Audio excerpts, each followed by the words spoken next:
के लिए बहुत बहुत धन्यवाद। Shri thank you. डीडीजी बेरवा।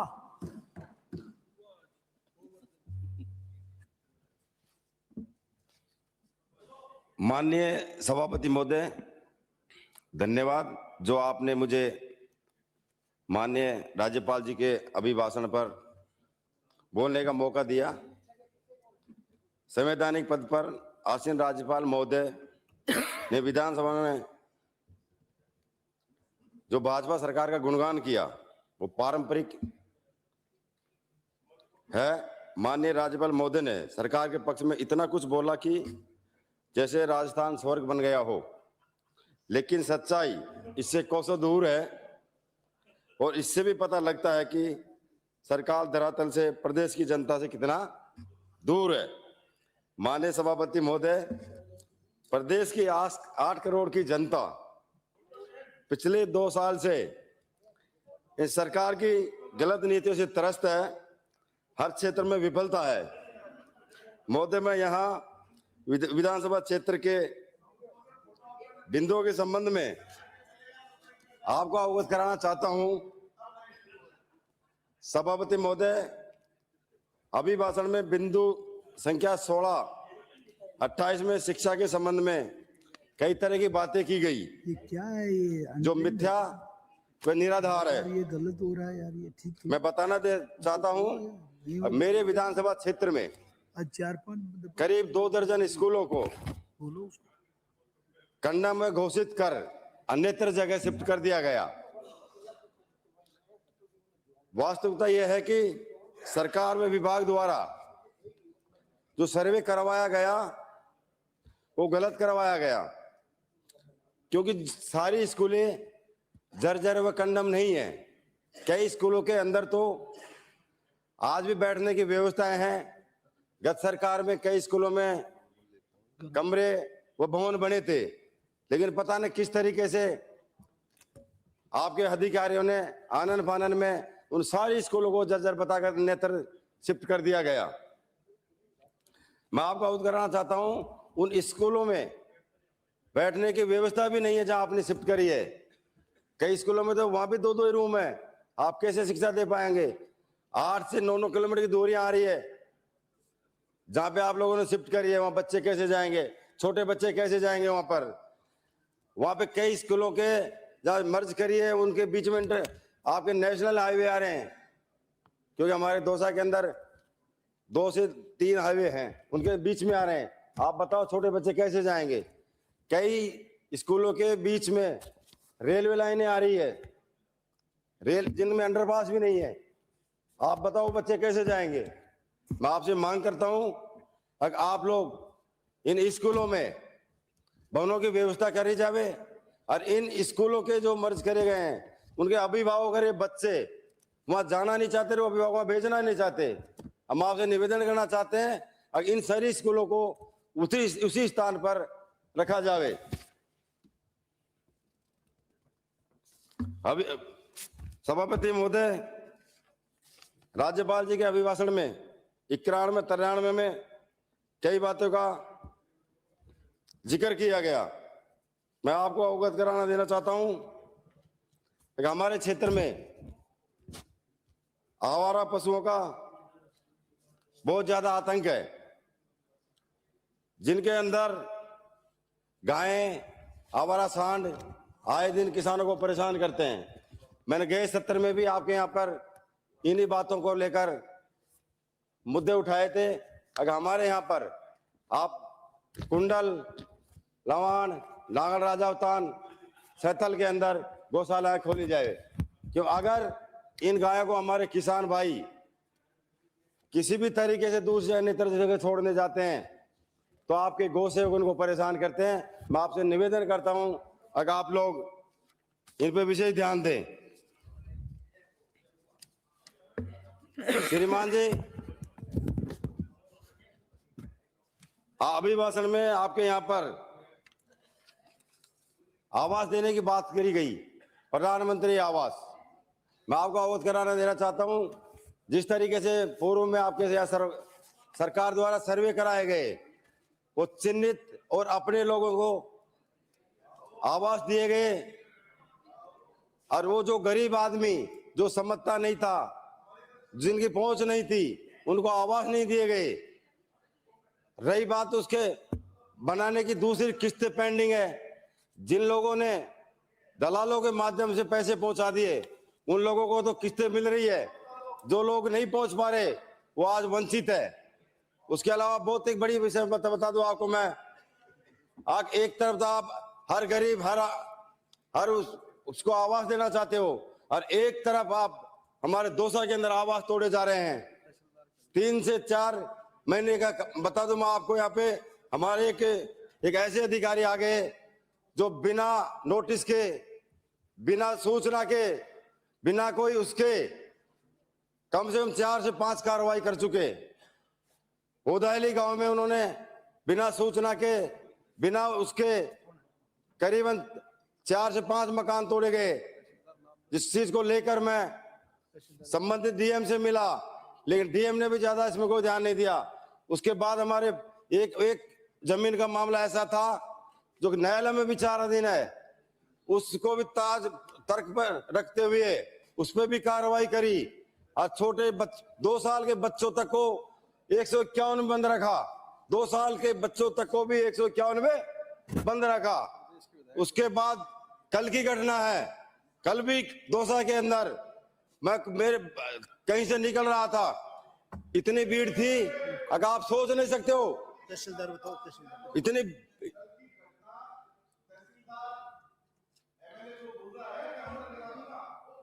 बोलो बोलो बोलो, तहसीलदार बताओ, मैं बोलूं। जो मैं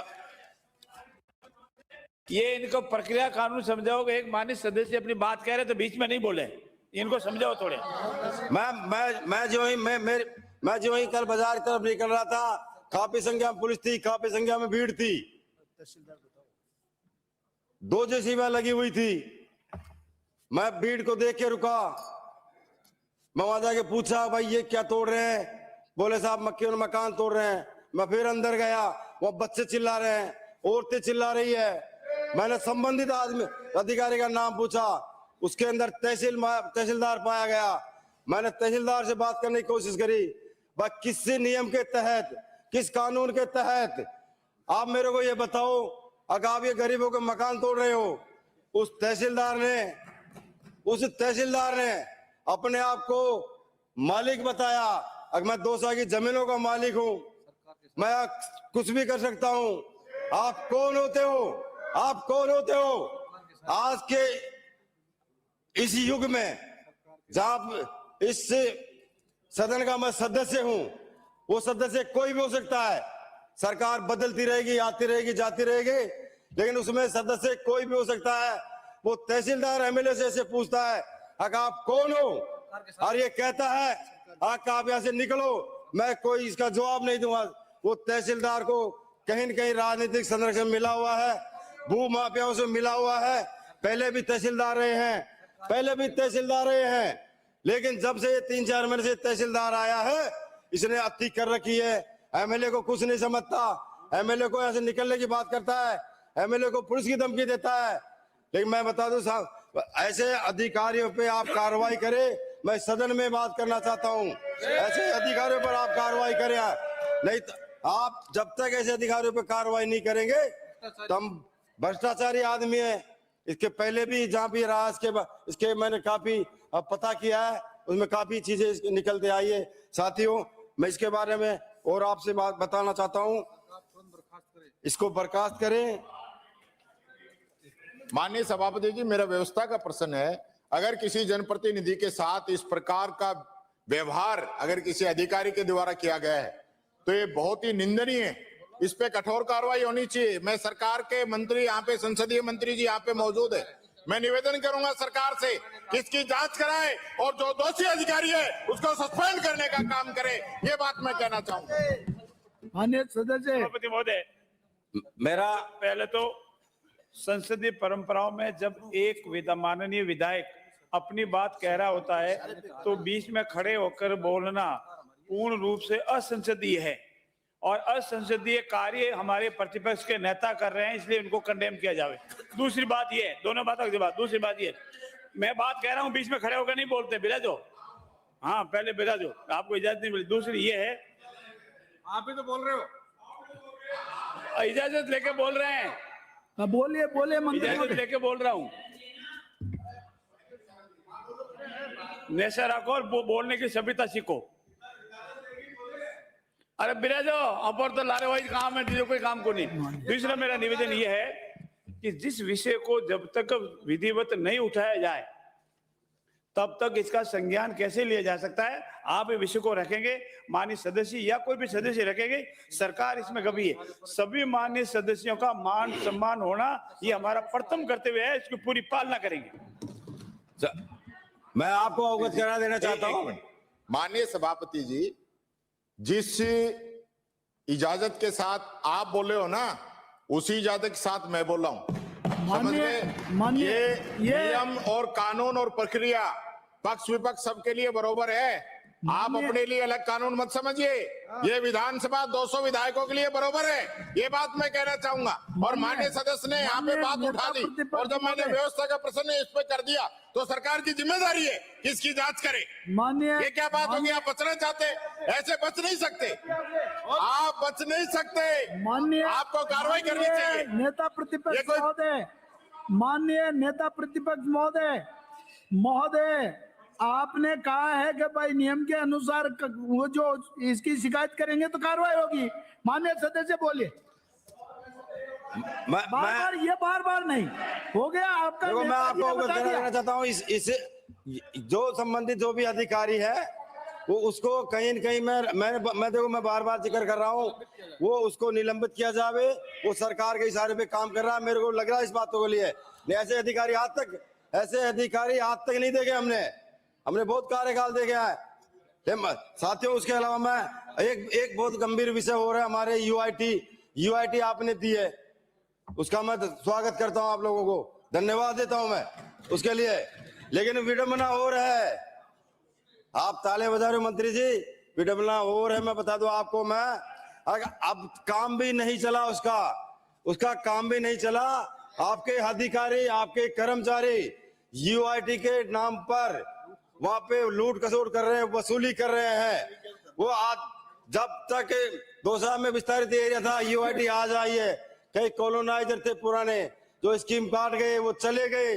वो गरीब व्यक्ति, जो ऐसा ही व्यक्ति वो थे, कहीं से भी थे, वो आपके भरतपुर साइड के बहुत ज्यादा सीएम साहब के एरिया के भी हैं, मैडम साहब आपके एरिया के भी बहुत ज्यादा हमारे उधर। उन लोगों को चिन्हित कर करके वसूली की जा रही है, वो उनको मकान नहीं बनने दिए जा रहे, जबकि यूआईटी की तरफ से कोई आदेश नहीं है काम रोकने के। लेकिन वहां के जो कर्मचारी, पटवारी, ये तहसीलदार भी उन्हें मिला हुआ है, इसने टीम छोड़ रखी है, जाओ मकान रोको। और जहाँ माल आ गया, वहाँ जहाँ पे माल आ गया वहाँ पे काम चालू हो जाएगा। उसके अलावा मेरा काफी समय ले लिया, मैं 2 मिनट के लिए और बात करूंगा थोड़ी सी आपके लिए। आपके अभिभाषण में बिंदु संख्या 136-40 पर भी खूब बातें हुई रोडों को लेकर। 5 साल के रोड एक बार में दे दिए, लेकिन मेरे को लगता नहीं है। आपने भी वादे करके आए थे, आप गए थे, प्रेमचंद जी तो हमारे प्रभारी थे वहां पे, आपने वादे करके आए थे, आपने वादे करके आए थे हमारे वहां के। आपके पिरोड़ी मंत्री मैडम भी गई थी चुनाव में, आपने वादे करके आए थे। अगर आप डुगरावता से लवान का रोड हम बना के देंगे आपको मैं बता दूं, आपको बनियाना से डुगरावता हुआ लवान बना के देंगे आपको, एनर्जी से नांगलबेट से चांदराना बना के देंगे आपको।